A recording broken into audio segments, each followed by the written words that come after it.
دور دراز کے لوگوں کے ساتھ نیکی ہو رہی ہے، سگے بھائی کی بیوہ اور یتیم بچے جو ہے وہ محروم ہیں، انہوں نے اس وقت یہ کر دیا تھا، یہ کر دیا تھا، ظاہر بات ہے کہ رشتہ داروں سے تو شکایتیں ہوتی ہیں،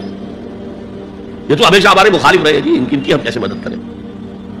اگر تو اللہ کے لیے دینا ہے تو پہلا حق ان کا،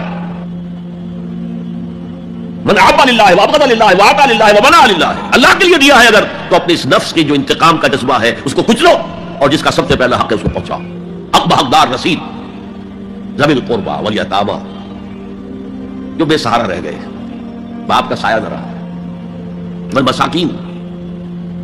مساکین کسے کہتے ہیں؟ مسکنت کہتے ہیں کم ہمتی۔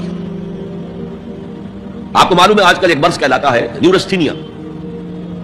آدمی دیکھنے میں ہٹا کٹا ہے، صحت مند ہے، لیکن اندر سے اس کی کوئی ہمت ایسے جواب دے گئی ہے کچھ کر نہیں سکتا، وہ ہے مسکین۔ اسی لیے جو فرمایا گیا یہودیوں کے لیے ضربت علیہم الذلۃ والمسکنہ، ذلت کے معنی بھی کمزوری اور مسکنت کم ہمتی، ہمت ختم ہو گئی، تو جو اپنے پاؤں پر نہیں کھڑا رہ سکتا اس وجہ سے کہ اس میں وہ ہمت کم ہو گئی ہے وہ بھی مستحق ہے، وابن السبیل اور مسافر۔